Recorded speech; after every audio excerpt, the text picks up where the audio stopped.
আমার চ্যানেলে যে সমস্ত কমেন্ট আসে তার মধ্যে সবথেকে কমন একটা কমেন্ট, পাখি কেন ব্রিড করছে না, পাখি ব্রিড না করার কারণ কি। আজকে আপনাদের সঙ্গে কোনো ব্রিডিং মেডিসিন বা সাপ্লিমেন্ট নিয়ে আলোচনা করব না।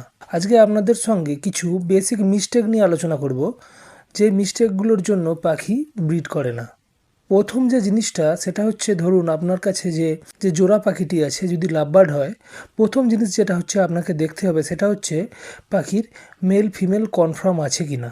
মেল ফিমেল যদি কনফার্ম না থাকে, যদি দুটো মেল আপনার কাছে থাকে, তাহলে কিন্তু সে পাখি কখনোই ব্রিড করে না। যদি ব্রিডও করে পাখি কিন্তু ডিম পারবে না, কারণ লাভবার্ডের একটা বেসিক নেচার রয়েছে, এরা মেলে মেলে এবং ফিমেলে ফিমেলেও কিন্তু জোড়া নিয়ে ফেলে।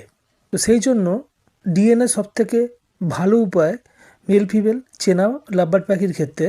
কিন্তু কিছু কিছু এমন মিউটেশন রয়েছে, খুব কম দামি মিউটেশন, তো সেইগুলোর ক্ষেত্রে ডিএনএ করা সম্ভব হয়ে ওঠে না। তো সেই ক্ষেত্রে আপনারা যেটা করবেন, আপনার পাশাপাশি যদি কোনো ভালো ব্রিডার থাকে, অভিজ্ঞ ব্রিডার থাকে, তার কাছে গিয়ে আপনারা মেল ফিমেলটাকে কনফার্ম করে নিয়ে আসবেন, তাহলে কিন্তু আপনাদের সুবিধা হবে।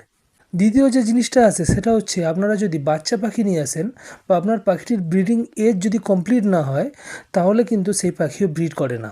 মোটামুটি লাভবার্ড পাখির ক্ষেত্রে 8 থেকে 12 মাস হলেই কিন্তু লাভবার্ড পাখির মধ্যে ব্রিডিং মুড শো হয়। 1 বছর প্লাস বয়সেই কিন্তু লাভবার্ড পাখিকে ব্রিডে দিলে ভালো ব্রিডিং রেজাল্ট পাওয়া যায়।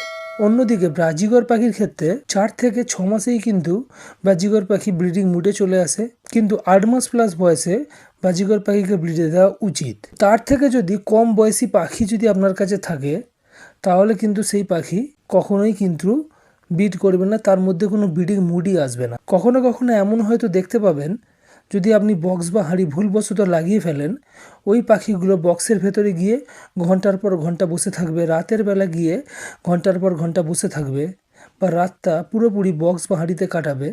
তো এইটা নিয়ে আপনি হয়তো ভাববেন যে পাখি বক্সে যাচ্ছে, হাঁড়িতে যাচ্ছে, কিন্তু ব্রিড করছে না কেন। আপনাদেরকে আমি বলে রেখে দিই, লাভবার্ড পাখির একটা ন্যাচারাল জিনিস হচ্ছে যেটা, ওরা বক্স বা হাঁড়ি ফেলে তাতে কিন্তু সময় কাটায়। এরপরে ধরুন আপনার কাছে যে পাখিটি আছে, আমি ধরে নিচ্ছি তার মেল ফিমেল কনফার্ম আছে, ব্রিডিং এজ কমপ্লিট হয়ে গেছে। হয়ে যাবার পরেও ব্রিড না করার একটা মারাত্মক কারণ বা গুরুত্বপূর্ণ কারণ হচ্ছে, যদি আপনার মেল পাখির বয়স ফিমেল পাখির থেকে একটা কম হয়।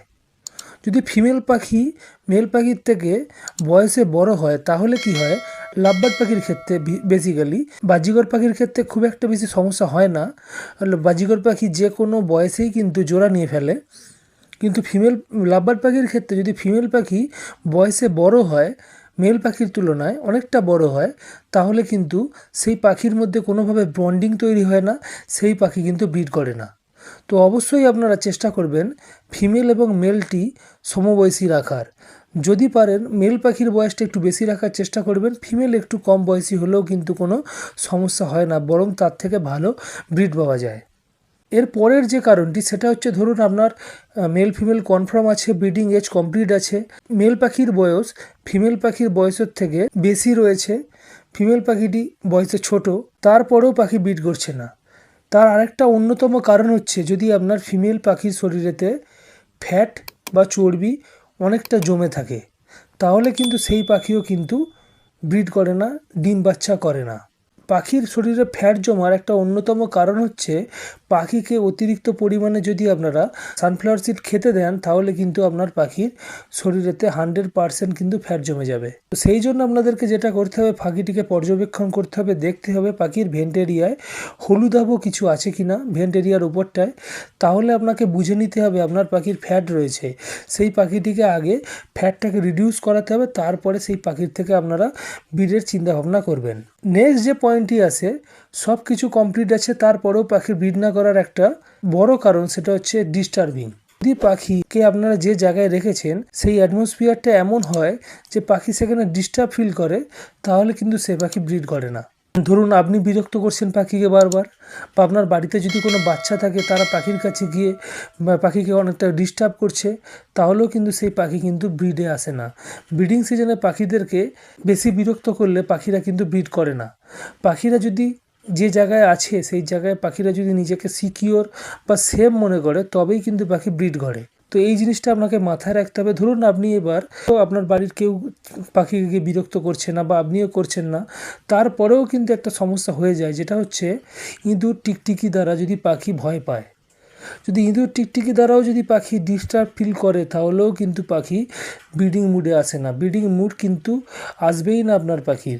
তো আপনাকে এই জায়গাটাকে মাথায় রাখতে হবে এবং এই জিনিসটা যাতে না হয়, পাখি যেন আপনার অ্যাটমসফিয়ার যেখানে আপনি রেখেছেন সেখানে সেফ এবং সিকিওর ফিল করে, সেই ব্যবস্থা আপনাকে করে দিতে হবে। নেক্সট যে সমস্যাটি সেটা হচ্ছে খাবার পরিবর্তন। ধরুন পাখিকে আপনি রেগুলার বেসিসে একটা খাবার দিয়ে আসছেন, সফট ফুড দিচ্ছেন, হঠাৎ করে আপনি ইন্টারনেটে বা আপনার কোনো পরিচিত পাখালের কাছ থেকে বা অভিজ্ঞ একটা ব্রিডারের কাছ থেকে সে রেকমেন্ড করলো এমন একটা সফট ফুড, সেই রেসিপিটা আপনি জানলেন, জেনে আপনি আপনার সফট ফুডটাকে রাতারাতির মধ্যে চেঞ্জ করে দিলেন। তো পাখি একটা খাবার খেতে অভ্যস্ত, হঠাৎ করে যদি পাখি নতুন কোনো খাবার দেন, তাহলে কিন্তু হঠাৎ করে দেওয়ার ফলে পাখির কিন্তু মুড সুইং হয়ে যায়। পাখিরা ব্রিডিং মুডে এসে গেলেও কিন্তু ব্রিডিং মুড থেকে অনেকটা দূরে চলে যায়। তো অবশ্যই আপনারা হঠাৎ করে কোনো জিনিসকে চেঞ্জেস করবেন না, তাহলে কিন্তু পাখির মধ্যে সমস্যা আসবে, পাখিরা কিন্তু ব্রিডিং মুডে আসবে না, এসে গেলেও কিন্তু সেটা ভেঙে যাবে। তো এই জিনিসটা করলে চলবে না। নেক্সট যে জিনিসটা আছে সেটা হচ্ছে জায়গার পরিবর্তন। পাখিকে ধরুন আপনি এমন একটা জায়গায় রেখেছিলেন, সেই জায়গাটাকে হঠাৎ করে চেঞ্জ করে দিলেন, তাহলেও পাখিটা কিন্তু ব্রিড করে না। এই জন্য কী হয়, ধরুন আপনি কোনো একটা ব্রিডারের বাড়ি থেকে পাখি নিয়ে আসছেন ব্রিডিং সিজনেতে, সে কোনো কারণে পাখিটাকে দিয়ে দিচ্ছে, তার হয়তো রাখার সমস্যা বা কোনো কারণে আপনাকে দিয়ে দিচ্ছে, সেই পাখিটাকে আপনি নিয়ে আসলেন, আসার পরে দেখা যায় যে রানিং পাখি কিন্তু ব্রিড করা বন্ধ করে দেয়। বড় কারণ হচ্ছে যেটা জায়গার পরিবর্তন। তো জায়গার পরিবর্তন হঠাৎ করে করলেও কিন্তু পাখিদের ব্রিডিং মুড ভেঙে যায়, সেই কারণেও কিন্তু পাখি ব্রিড করে না। শুধুমাত্র জায়গার পরিবর্তন নয়, আপনারা যদি পাখির যে বক্স বা হাঁড়িকে চেঞ্জ করে দেন, তাহলেও কিন্তু ব্রিডিং সিজন চলাকালীন যদি এই জিনিসটা করেন, তাহলে কিন্তু পাখি একবার ব্রিড করলেও নেক্সট বার কিন্তু ব্রিড করে না, ব্রিড করতে একটু সময় নিয়ে নেয়। তো তখন আপনি হয়তো ভাববেন যে পাখি কেন ব্রিড করছে না, এটাও কিন্তু একটা বড় কারণ পাখির ব্রিড না করার। নেক্সট যে জিনিসটা আছে সেটা হচ্ছে খুব ভাইটাল জিনিস, সেটাকে আমরা অতটা গুরুত্ব দিই না, সেটা হচ্ছে টেম্পারেচার। তো মোটামুটি যদি 23 ডিগ্রি থেকে 28 ডিগ্রির মধ্যে টেম্পারেচার থাকে, তাহলে পাখিরা কিন্তু খুব সুন্দর ব্রিডিং মুডে থাকে, খুব সহজেই কিন্তু পাখিরা ব্রিডিং মুডে চলে আসে, ব্রিড করে।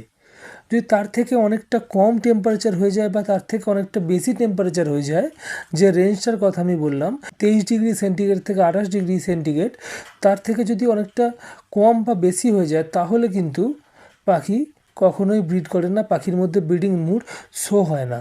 তো এই কিছু বেসিক কারণেই কিন্তু পাখি ব্রিড করে না, সেই জিনিসগুলোকে আমি আপনাদের সামনে তুলে ধরলাম। তো আপনার সেট আপে বা এভিয়ারিতে যদি এর মধ্যে কোনো সমস্যা থাকে, সেই সমস্যাগুলোকে আপনারা পর্যবেক্ষণ করুন। ধরুন যে আপনার পাখির সেট আপে বা এভিয়ারিতে কী সমস্যা হয়েছে বা কিসের জন্য পাখি এই ধরনের জিনিস করতে পারে, সেটাকে আপনারা খুঁজে বের করুন এবং সেই জায়গাটাকে ঠিক করে দিন। তাহলে দেখবেন আপনার পাখিরা কিন্তু খুব সহজেই ব্রিডিং মুডে চলে আসবে।